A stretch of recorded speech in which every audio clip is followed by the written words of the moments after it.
ભાજપમાં જે ભંગાણ પડ્યું છે તેનું ડેમેજ કંટ્રોલ કરવું હવે નામુમકિન જેવું લાગે છે।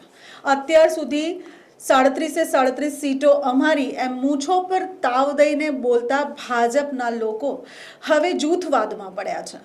હવે એવું લાગી રહ્યું છે કે ભાજપની મુશ્કેલી દિવસે દિવસે વધી રહી છે। પુરુષોત્તમ રૂપાલાનો વિવાદ થમ્યો, રંજનબેનનો વિવાદ થમ્યો અને હવે વડોદરામાં ફરી એક વિવાદ ચર્ચાયો છે। શું છે સમગ્ર મામલો તેના પર ચર્ચા કરીએ। નમસ્કાર, હું શીતલ ગોહિલ, આપ જોઈ રહ્યા છો હેડલાઇન ન્યૂઝ। વડોદરા શહેરમાં આજથી 3 દિવસ પહેલા માંજલપુર વિસ્તારમાં એક ફેરણી હતી। ફેરણીમાં ભાજપના ઘણા ખરા હોદ્દેદારો અને કાર્યકરોએ પોતાની હાજરી દર્શાવી। તે સમયે સિનિયર એમએલએ યોગેશ પટેલ ત્યાં દેખાયા। યોગેશ પટેલ અત્યારે લોકસભાના ઉમેદવાર ડોક્ટર હેમાંગ જોશી સાથે દેખાયા। પણ એક આ વિડીયો છે જેમાં સાફ સાફ દેખાઈ રહ્યું છે કે જ્યારે યોગેશ પટેલને ઉમેદવાર ડોક્ટર હેમાંગ જોશી જ્યારે ભાજપનો ખેસ પહેરાવે છે ત્યારે યોગેશ પટેલ એ ખેસને ન પહેરતા નકારતા દેખાઈ આવે છે। હવે આપ સૌને જ ખબર છે કે રંજનબેનને રિપીટ કર્યા તે વખતે સૌના મનમાં એક વાત હતી કે રંજનબેનને ત્રીજી વાર રિપીટ શા માટે કર્યા। રંજનબેને એકાએક એક દિવસ સવારમાં જાગતાની સાથે જ એલાન કરી દીધું કે હું ચૂંટણી લડવાની અનિચ્છા દર્શાવું છું। પણ પ્રશ્ન અહીંયા એ છે કે રંજનબેનની અનિચ્છા હતી કે ભાજપની અનિચ્છા હતી?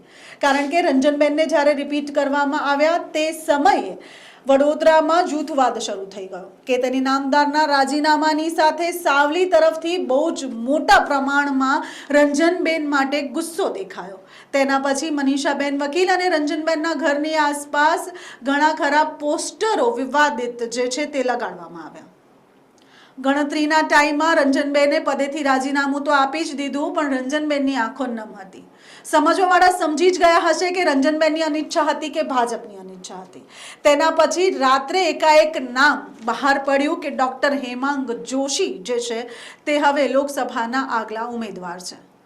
જ્યારે હેમાંગ જોશીનું નામ બહાર આવ્યું તે સમયે ઘણા બધા લોકોને ફરીથી આ નામ ખટક્યું।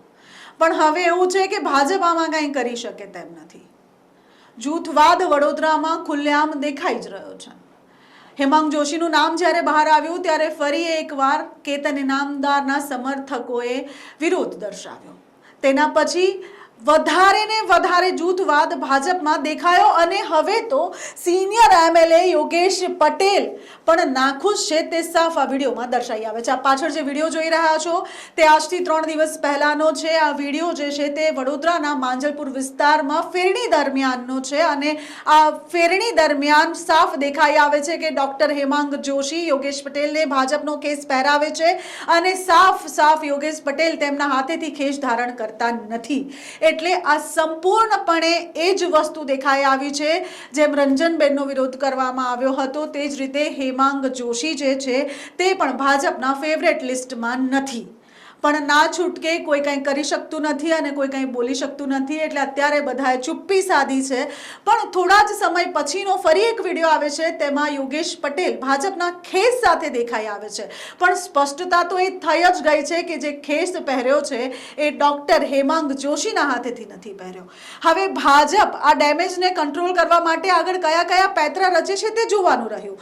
વાત એ છે કે અત્યારે રૂપાલા ઉપર પણ લટકતી તલવાર છે, તેની સાથે હવે રાજવી પરિવાર પણ આ વિરોધમાં ઉમટી પડ્યા છે। તેની સાથે પત્નીની બા પણ અત્યારે અન્ય ત્યાગ કરીને બેઠા છે અને વડોદરામાં એક નવો વિવાદ સર્જાયો। ચૂંટણીને ગણીને 1 મહિનાનો સમય બાકી છે ત્યારે ભાજપ હવે આ બધું કઈ રીતે સમેટી શકે તે મોટો પ્રશ્ન છે। ભાજપ અત્યાર સુધી હંમેશા ગદગદ થઈને રહેતી હતી અને છપ્પનની છાતી રાખીને ફરતી હતી કે ભાજપ જેવું કોઈ નથી। પણ કોરોના કાળ અને એના પછી થયેલા ઘણા બધા એવા વિવાદો થયા પછી ભાજપના માથા ઉપર તલવાર લટકે છે। ઘણા લોકો એવું કહે પણ છે કે રામ મંદિર બન્યું છે, 370 હટાવી છે અને ઘણી બધી ધારાઓ લાગી અને હટી છે, તો હવે ભાજપ ક્યાંક ને ક્યાંક આવશે જ। પણ હવે મોટો ખરો લોકોનો વિસ્તાર એવો છે, મતોનો વિસ્તાર એવો છે જ્યાં ભાજપને લોકો નાપસંદ કરી રહ્યા છે। ભાજપ હવે આગળ શું પેંતરા રચે છે અને પોતાને જાળવી રાખવા માટે શું કરે છે તે જોવાનું રહ્યું।